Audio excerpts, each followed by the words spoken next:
Olá, meus amigos, vamos a isto? Vamos ter mais uma aula de código na via pública.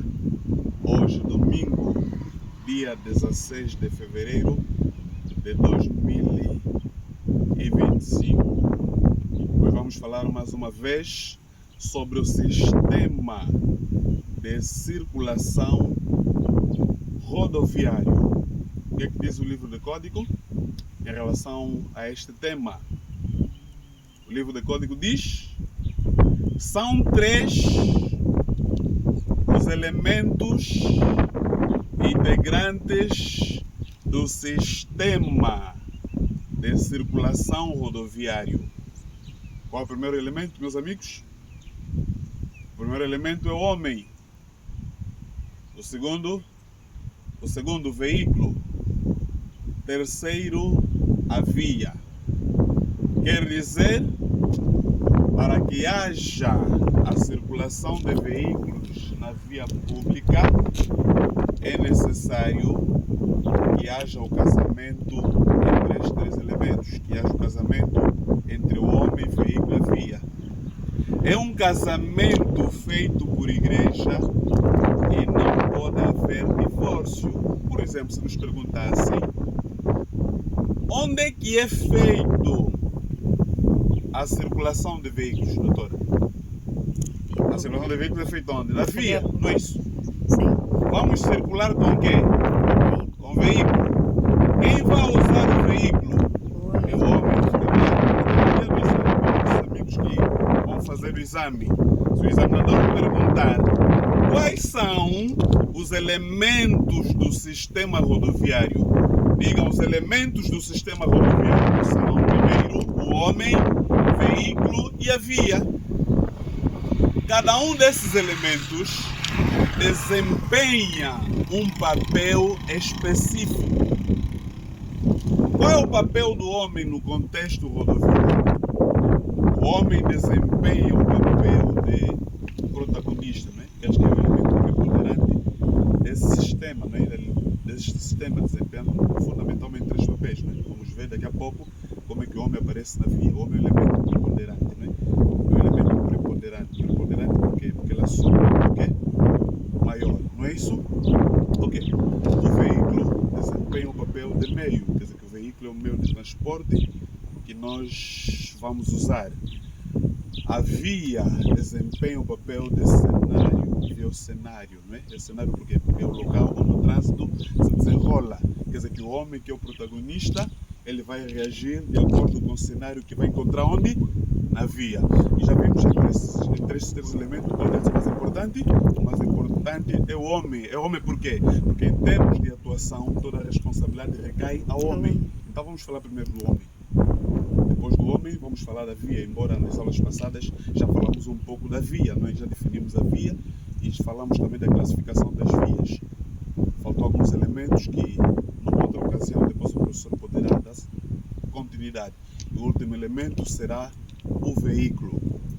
Então vamos falar do homem. O homem é o elemento preponderante desse sistema, desempenhando fundamentalmente quantos papéis? Três papéis, não é? O homem como é que aparece na via? O homem na via aparece como condutor, aparece como peão e aparece também como passageiro.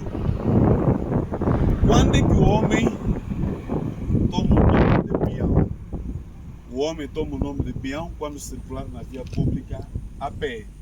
Quer dizer, meus amigos, o código diz: todo indivíduo que circula na via pública a pé toma o nome de peão. E é uma pergunta de exame. Então, no dia do exame, se o examinador perguntar quem é o peão, digam que o peão é o indivíduo que transita na via pública sem ser transportado por um veículo animal. Como também podemos dizer que o peão é a pessoa que, sem ser condutor, transita a pé na via pública. Ficou claro? E os peões são os utentes mais vulneráveis no sistema de circulação rodoviária. Eles são mais vulneráveis por quê? Porque são atingidos com muita quê? Com muita facilidade, não é? Em caso de acidente. Ficou claro? Então vemos que todo indivíduo, toda pessoa que circula na via pública a pé toma o nome de quem? E quando formos transportados por um veículo ou animal, como é que vamos ser chamados? Quando formos transportados por um veículo animal, vamos ser chamados de passageiro. Quer dizer que o código diz que o passageiro é o indivíduo transportado por um veículo ou animal, excepto o condutor. Também uma pergunta de exame. Quando ele diz excepto o condutor, quer dizer que o condutor não é passageiro. O condutor, para além dele ser condutor, é transportado onde? No veículo. Ficou claro? Então, quer dizer, meus amigos, todo indivíduo que toma os comandos de ação de um veículo ou animal na via pública, este indivíduo toma o nome de quem? De condutor. Então, no dia do exame, se o examinador perguntar o que é o condutor, digam, senhor examinador, o condutor é o indivíduo responsável pelos comandos de ação de um veículo ou animal na via pública. Ficou claro? Todo indivíduo que toma os comandos de ação de um veículo ou animal na via pública, chama-se quem? Condutor. E a palavra condutor é genérica. Ela torna-se específica de acordo com o tipo de veículo em que nós vamos conduzir. Por exemplo, se nós conduzirmos um automóvel, o que é esse automóvel? Automóveis são os carros. Os carros, a nível do Código da Estrada, de acordo com o artigo 103, chamam-se automóveis. Se nós conduzirmos um automóvel, como é que vamos ser designados? Se nós conduzirmos um automóvel, vamos ser designados por automobilista. É uma expressão universal. Se nós conduzirmos um motociclo, motociclo são as motas, não é? As motas, a nível do Código da Estrada, chamam-se motociclo. Se nós conduzirmos um motociclo, vamos ser designados por motociclista. E se nós conduzirmos um velocípede, como é que vamos ser chamados? Velocípedes são as bicicletas. As bicicletas, a nível do Código da Estrada, chamam-se velocípede. Se nós conduzirmos um velocípede, vamos ser chamados por ciclista. E se conduzirmos um cavalo, se for um homem a cavalo, como é que se chama? Cavaleiro. E se for uma menina a cavalo, como é que se chama? Amazona. Amazona. Ficou claro? Então vimos que o homem aparece na via pública como quem? Como peão, passageiro e condutor. Quando circula na via pública a pé, o homem toma o nome de peão, não é? Quando for transportado por um veículo animal, toma o nome de passageiro. Quando tomar os comandos de ação de um veículo animal, o homem toma o nome de quem? Quando tomar os comandos de ação de um veículo animal, na via pública, o homem vai receber o nome de quem? De condutor. Ficou claro? Então, outra é a via. Né? Nas aulas passadas já definimos a via. Né? Já vimos que a via é o elemento fixo do sistema rodoviário que permite a circulação de veículos e peões. Não é? E vimos também o artigo número 1 do Código da Estrada, diz que as nossas vias classificam-se em quantos grupos? Em 7 grupos. Então, no dia do exame, meus amigos vão fazer exame, se o examinador perguntar as vias como é que estão classificadas, digam, senhor examinador, as vias classificam-se em 7 grupos. Não é?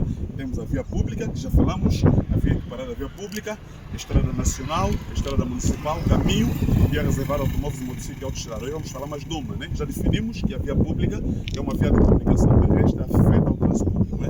Depois da via pública vem a via equiparada à via pública. Via equiparada, quando ele diz equiparada, qual é o sinônimo de equiparado? Equiparado é algo parecido, né? Algo semelhante. Quando ele diz equiparada, quer dizer que não tem nada a ver com a via pública, mas os procedimentos são o quê? São os mesmos, né? Por exemplo, os condomínios são públicos ou privados? São privados, não é? Quer dizer que o condomínio não é uma via pública. Condomínios são via equiparada à via pública. Por que são via equiparada à via pública? Porque são do domínio privado, mas aberto ao trânsito o quê? Ficou claro? Privado, não é? Privado é algo particular, não é? Ficou claro? Domínio privado. Ficou clara a diferença que existe entre a via pública e a via equiparada à via pública? A via pública vamos encontrar nos locais comuns. Já a via equiparada à via pública, onde é que vamos encontrar? Nos locais privados, como por exemplo os condomínios. Ficou claro? Via equiparada à via pública é uma via de comunicação terrestre do domínio privado, mas aberta ao trânsito público. Numa outra ocasião vamos então falar das outras vias.